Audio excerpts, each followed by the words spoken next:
After the Enclave's destruction, the refugees of Arroyo and Vault 13 resettled, building a new community with the aid of the Garden of Eden creation kit.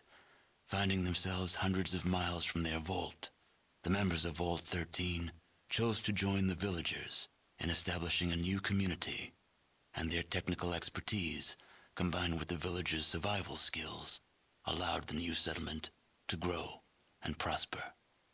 2 generations of the same bloodline were reunited, and their savior, the Chosen One, became elder, presiding over the village in the years to come. Arroyo's elder lived for many years after the destruction of the Enclave. She was pleased that the ancient separation between Vault 13 and the Vault Dweller had been reconciled, and many were the times she told you that she wished the Vault Dweller were alive to have seen the reconciliation take place. The elder passed away in her sleep, certain that the safety of your new village had been secured and was now flourishing. Many of the older Arroyo residents believe that she now lives in the Vault of the Sky, telling the Vault Dwellers of your brave deeds.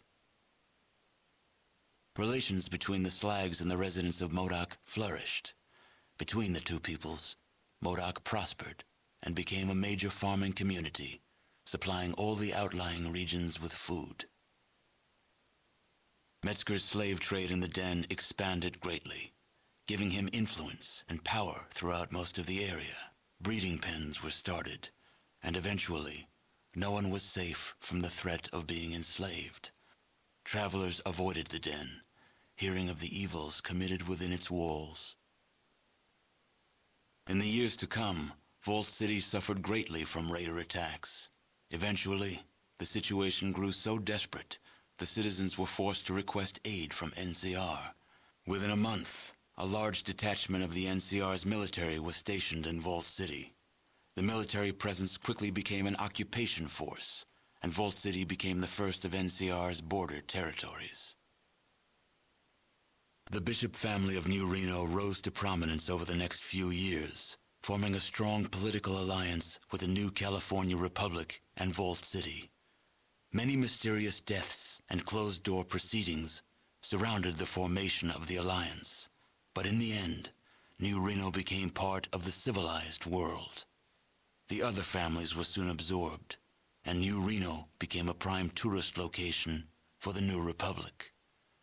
In the decades after the alliance, several bishops rose to political power and were instrumental in the passage of several amendments protecting gambling rights and prostitution.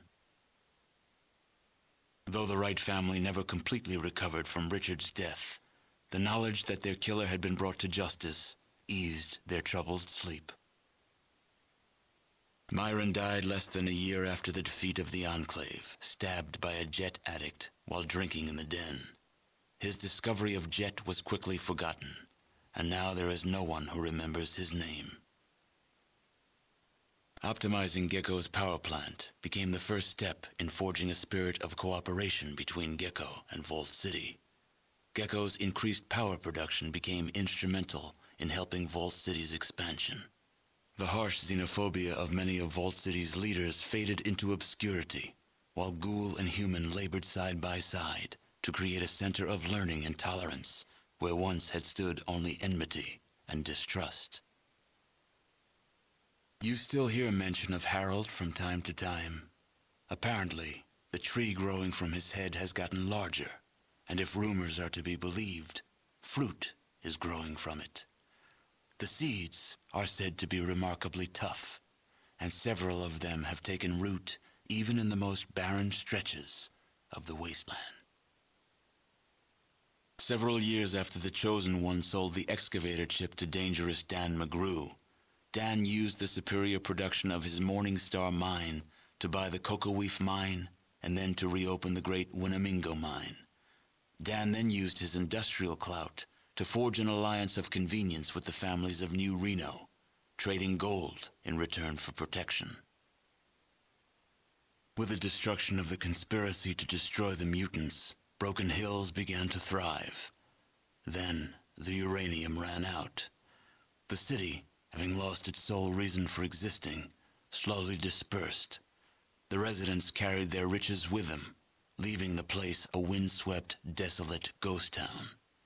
A few holdouts remained, attempting to eke out a pathetic existence, but eventually, they too disappeared.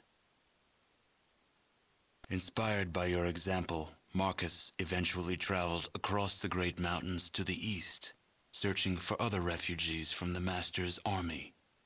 You never heard from him again. Your help with Vault 15 launched the New California Republic's push to civilize its neighbors. Though there were many more obstacles to overcome, the NCR now had a foothold into the northern wastes. With the support of the New California Republic, the Vault 15 squatters soon became self-sufficient and productive members of society. With your aid, the Death Claws of Vault 13 became a thriving community.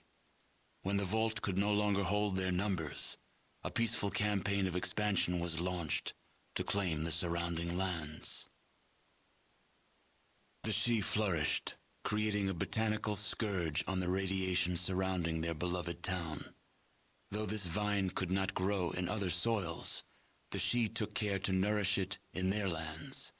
They continued to grow in strength and prominence, forming the basis of a new empire.